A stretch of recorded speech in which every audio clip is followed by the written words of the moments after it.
Okay, and with that, we will go ahead and welcome Tom Kim to the Media Center here at the CJ Cup in South Carolina.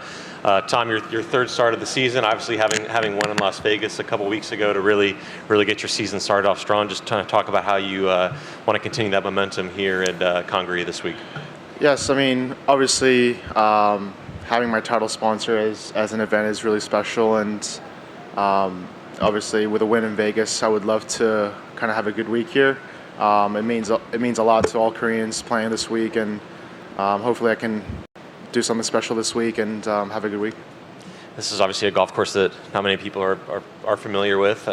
What's some of your initial takeaways as you've begun your practice? I've only played the front nine so far. I'm going out in the Pro-Am in the afternoon on the back nine, but it's an awesome track. Like it's amazing to see, and obviously it's my first time here, but the golf course is going to play really, really tough, I think. Really depends on the weather and the wind, but the first front nine is absolutely beautiful, and I can't wait to tee it up.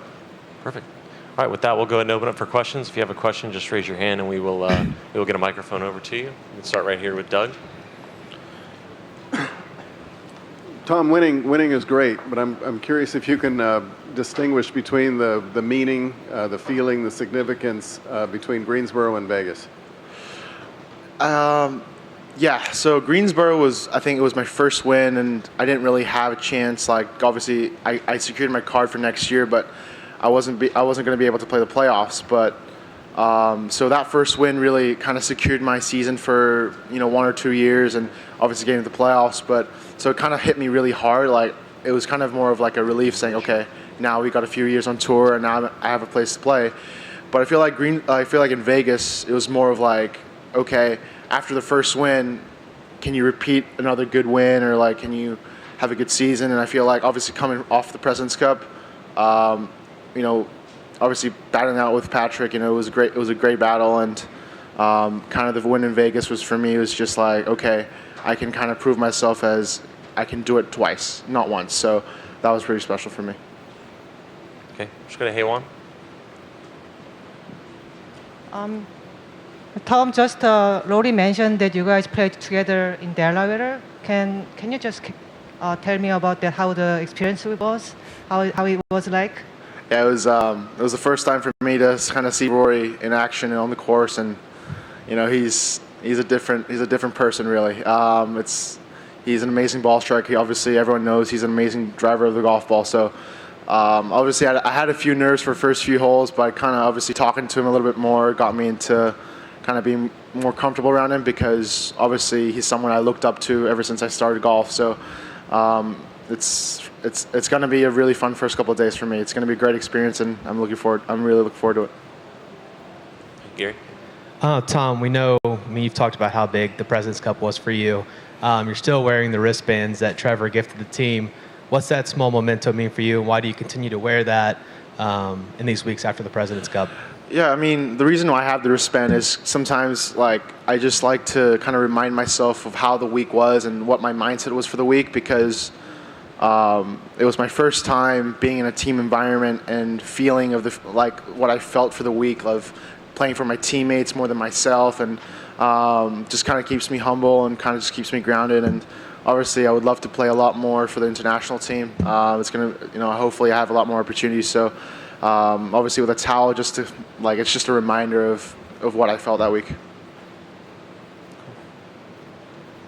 Questions? Hogel, Doug, yeah, go ahead, Doug. Right here. Oh. Do you have any rental car issues renting? Sometimes, very sometimes. But luckily, the PGA Tour obviously has a great relationship with the services. So if I didn't have the PGA Tour, I would not have been able to rent a car in the U.S. So I'm very grateful to play on tour right now. And this is a simple one, Tom. I thought I heard on a telecast that you speak 3 languages. What's the third? I speak 2 languages very, very fluently. The third one is not so good anymore, so I wouldn't count it as 3. But they did on TV. Oh, yeah. I'm going to count it. Is it? It's yeah. So I lived in the Philippines for 6 years. I do speak their language a little. I did speak their language, but as time went on, and I haven't been in a long time, and obviously I haven't been around the people a lot. So it's faded away a lot. But I mean, I wouldn't really count it as a language that I'm able to speak if I can't speak it fluently. You could probably answer if someone asks you a question. Probably not anymore. And then lastly, kind of on that line, can you talk about, I guess, the differences or how your game was honed, Australia and Philippines? Yeah, I mean, I grew up in Australia for probably most of my life, but I didn't really play much golf. Once I moved to the Philippines, it's kind of where I picked up a little bit more about the game. And once I turned professional, I moved to Thailand. And it's, for me, obviously traveling a lot and being in different environments, being in different cultures kind of got me into adjusting a little better. I feel like once I came out to the U.S., it was just another day for me where, okay, it's just another day to adjust. So I wasn't really homesick because I was moving around a lot. So being in different countries, being in different cultures has definitely helped my career to find faster adjustments and be better at it. I would say so. I mean, but I really started to kind of get better once I moved to Thailand because that's when I first turned pro. So that's where I kind of played with a lot more older guys, and obviously starting out on the Asian tour was probably a big thing for me, being as young as I was. So that's where I kind of took a jump into my career. Hey, Adam? What was the name of the course in the Philippines that you played most of the time? I had a few courses I was at, so I wouldn't really. It's hard for me to say one because I wouldn't want to upset the others. But I had a few courses. I was really lucky to practice at. And then, can you tell the backstory of how you started working with Cameron McCormick, and what are you working on? Yeah, so Cam has been so obviously I moved to Dallas, and I kind of needed some checkups, and he has obviously just for me just kind of see him a few times of the year, and I felt like it was a really good setup for me where obviously living in Dallas and obviously him being there was really convenient for me. So obviously we started not so lately, so we've just been doing checkups because I've been playing pretty well, so that there hasn't been something crazy where I needed to do something special, but it's more on the performance part of, okay, how can I save 1 or 2 shots per week? So it's more on that instead of the technical stuff. What made you pick Dallas? Because obviously there's a direct flight to Korea, and there's obviously it's central in the U.S. and there's a lot of places you can get to direct. So that was kind of the spot, and obviously I have my President's Cup partner Siwa there as well, and we kind of hang out a little bit. So I had a few people I knew at the same time, and it was a great spot. Hey, Ryan? Tom, you talk about the adjustments you were able to make. Not so much about your golf game, but what about your upbringing has allowed you to handle this stage so much better than seemingly others have it at your particular young age? Can you say it again? Sorry, I cut out.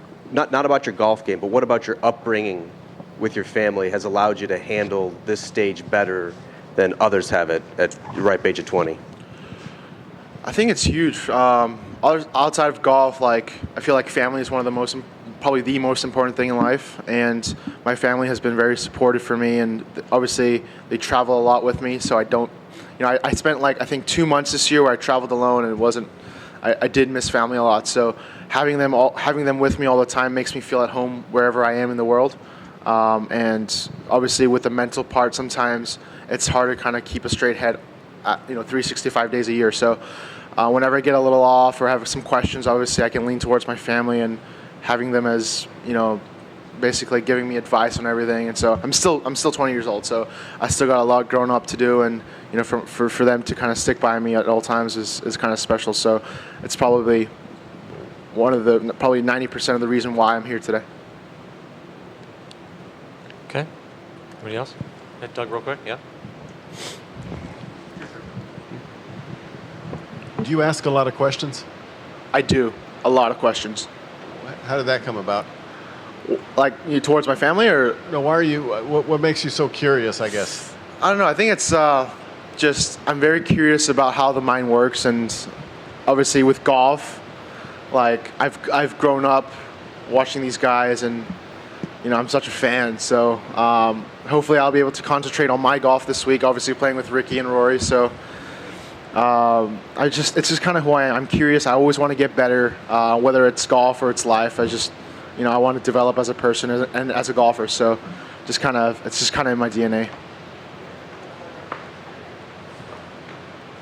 Put the phone down for crying out loud. You're going to the Bahamas, are you not? The I am. hero? I am. If you had one question to ask Tiger, what would it be?